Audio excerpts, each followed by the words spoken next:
Alors, on va parler d'un truc que tous ceux qui ont un chien connaissent par cœur. Ce petit rituel un peu bizarre que nos chiens font juste avant de se coucher. La question du jour nous vient d'ailleurs du blog Tu savais ça, un site plein d'infos, strictement inutiles et donc rigoureusement indispensables. J'adore le concept. Et oui, la fameuse question. Pourquoi est-ce qu'il tourne comme ça avant de s'allonger? On l'a tous vu, hein. Un tour, deux tours, trois tours, et puis hop, un gros soupir et il s'écroule. On dirait une petite danse. Mais alors, qu'est-ce qui se cache derrière ce manège? Bon, alors, deux écoles s'affrontent. Est-ce que c'est juste une petite manie, un tic un peu mignon et sans conséquence? Ou bien, est-ce que c'est quelque chose de bien plus profond, un véritable écho de leur passé de prédateur qui ressurgit en plein milieu du salon? Le mystère s'épaissit. Allez, on va creuser la piste la plus fascinante, celle de l'héritage ancestral. Pour ça, il faut faire un petit bond dans le passé. Oublions les paniers douillets et pensons à l'ancêtre du chien, le loup.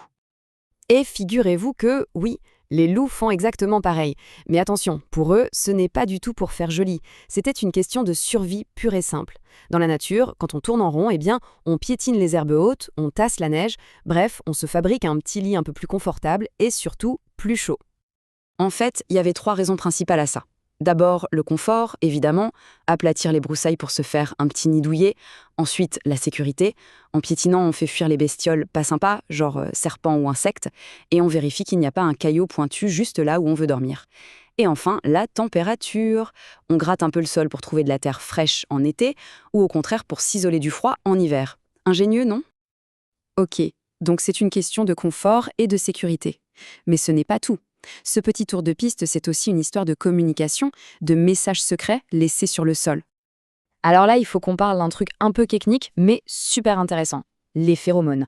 En gros, ce sont des messages chimiques, des sortes d'odeurs, que seuls les animaux de la même espèce peuvent comprendre. Et devinez quoi? Les chiens ont des petites glandes sous les pattes, dans leur coussinet, qui en libèrent. Chaque pas est une signature. Et voilà où je veux en venir. Quand le chien tourne sur lui-même, il frotte ses coussinets par terre et il dépose son odeur, ses phéromones. C'est sa carte de visite olfactive. C'est une façon de dire « cet endroit est à moi ». C'est ma place. C'est du marquage de territoire, tout simplement. Un réflexe de la vie en meute qui reste, même s'il est le seul chien de la maison. Et il y a une dernière raison, toujours liée à la sécurité. Imaginez la scène, un loup seul dans la nature. Avant de fermer l'œil, il a intérêt à être sûr qu'aucun danger ne rôde. En faisant un tour complet sur lui-même, il peut renifler l'air à 360 degrés. C'est le meilleur moyen de sentir le vent, de capter une odeur de prédateur. C'est le petit contrôle de sécurité ultime avant d'aller dormir.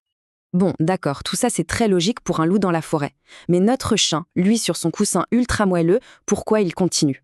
Eh bien, la réponse est dans ses gènes. C'est un instinct qui a la vie dure. Les scientifiques appellent ça un comportement vestigial. C'est un nom un peu compliqué pour une idée toute simple. C'est un peu comme notre appendice, à nous les humains. Ça servait à nos lointains ancêtres, aujourd'hui plus vraiment. Mais on l'a toujours. Eh bien, pour le chien, tourner en rond, c'est exactement ça, un héritage du passé. C'est tellement puissant que c'est carrément inscrit dans leur ADN. La meilleure preuve, c'est que les chiots le font tout seuls, sans que personne ne leur montre. Ils n'ont jamais vu un autre chien le faire, mais l'instinct est là. C'est comme si le vieux logiciel de survie du loup était toujours installé par défaut. Bon, en résumé, la plupart du temps, ce comportement est tout à fait normal, et même plutôt mignon. Mais il faut quand même garder l'œil ouvert, parce que parfois, ça peut cacher autre chose. Si on remarque qu'un chien tourne et retourne encore sans jamais sembler trouver sa place, s'il a l'air de galérer à se poser, ça peut être un signe de douleur. Par exemple, des problèmes aux articulations, comme l'arthrose, peuvent rendre le fait de s'allonger vraiment inconfortable. Si on a un doute, un petit coup de fil au vétérinaire, ça ne coûte rien et ça peut rassurer.